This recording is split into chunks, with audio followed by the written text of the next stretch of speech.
When you and I go through a normal day, we experience a wide range of sensory experiences.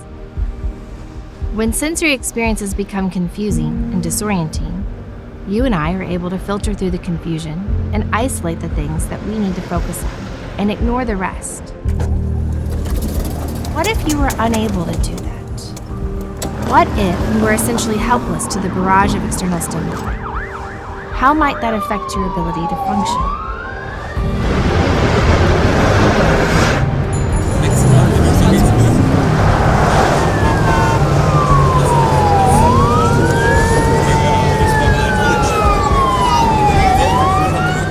I just showed you a few seconds of normal life for somebody facing autism. There is no cure for autism, but there are therapies that can help. Coming from Brazil, moving here 8 years ago, and having no support, no family around the stuff, especially when we have 2 kids on the spectrum. When it started out, Elliot had more physical delays than we realized more mentally later. He was about 4 when we took him to the doctor. They basically know something is wrong. They just don't know what exactly is wrong. I don't see Angelo have so much friends because other kids, they don't understand him. They just think like, oh, this guy, it's weird. When you hear that somebody's on the autism spectrum, what does that mean? So you have this wide spectrum, where on the low end you have individuals who are nonverbal, who have a difficult time communicating even with their own family what it is that they need or want. So they're kind of closed off in this box. And then on the other end of the spectrum, you have amazing individuals like Albert Einstein is widely theorized to be autistic. And he was an absolute brilliant man who changed science. But yet, at the time, he was known as being very socially odd, kind of the odd duck, and was only focused on the things he wanted to talk about. But he changed the world. And so we find that everyone on the autism spectrum is somewhere between those two. When a parent finds out about this diagnosis, the best thing to do is, as early as possible, get into therapies and start learning these tools to help the child integrate into the world. 15 days ago, I was very, very badly, crying a lot, very depressed. I cannot do this anymore. I don't sleep. And I'm tired, I need some rest.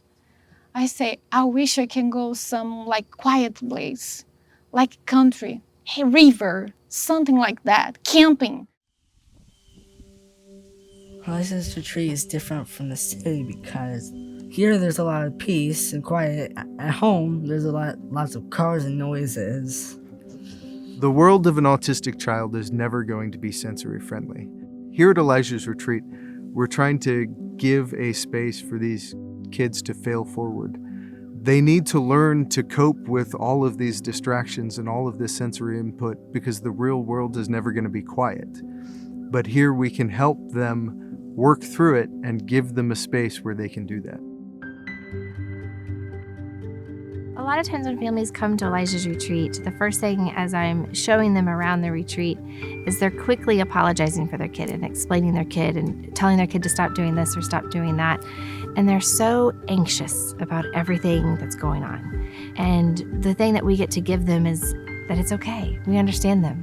Which is why we love coming here, is because it is the one opportunity, one getaway that we get to get that makes us feel like a normal family. A lot of times when you see the kids on horses, it looks like they're just having fun, which it is a lot of fun. But actually what we're doing is so much more. There's something about the natural rhythm of the horse that relaxes their system completely. And when they relax, it enables us to continue to push them in all sorts of ways that they would not normally experience. Ready, set, catch. Ah! You got it! Okay, blue. Woo! Double high five? Oh, not today. Not today.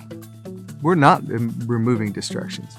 We're coping with the distractions We're yelling, we're clapping, we're doing all these things, but we're doing it in a safe way. So we take them on a hayride. It's not just a hayride, it's a chance for them to have to deal with those stimuli, the bouncing, the noises, all the rest of the kids. It's also a chance for them to organize themselves in turns and allow other people to sit and allow other people their space, those social skills that they need to have. And then there's this push that happens. Often you'll hear parents say, my kid's never gonna feed a goat. And then you slowly, you walk them up there, you get them, you put feed in their hand, and they overcome this fear of anything new.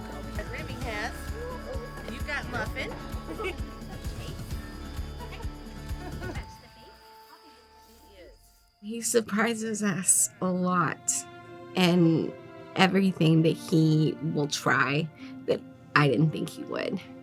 There were years when he was little that getting on a slide was a super big deal. And now he will run and play and jump and do things that we truly didn't think was possible. Having this experience, for me, it's amazing because I never took my kids to zoo to see the animals because it's a lot. And this is the one place that we can do it, where we can go and do things as a family and feel included and not feel weird. Having other families having the same thing I have, feeling the same thing I'm feeling. When we talk to another, we feel like I'm not alone. It's a very beautiful win for the family and for the kids, and it's a very beautiful push. On the hayride, we get to feed all the animals and cows and horses and get on the horse like other people do. With a person with autism, they learn by doing. And so that's where you find all of their talents, is when they get to go out in the world and do things, and then they can find that one thing that they're really good at. Sometimes you'll have a kid who's never played an instrument before, but they'll go into the music room, pick up an instrument, and just start playing. Could you imagine if Albert Einstein had never discovered math? It's incredibly important for these kids to find these talents, not just because it's amazing to have a talent, but when they are able to focus on one thing that they love, they will become amazing at it. When children reach their full potential, you change the world. 1 in 36 children are diagnosed with autism spectrum disorder. That's over 75 million people with ASD here in the United States. Here at Elijah's Retreat, we served almost 400 families this year. We need your time, we need your treasure, we need your talent to be able to serve even more families and even more adults trying to get into the workforce. With your help, we can help them reach their fullest potential.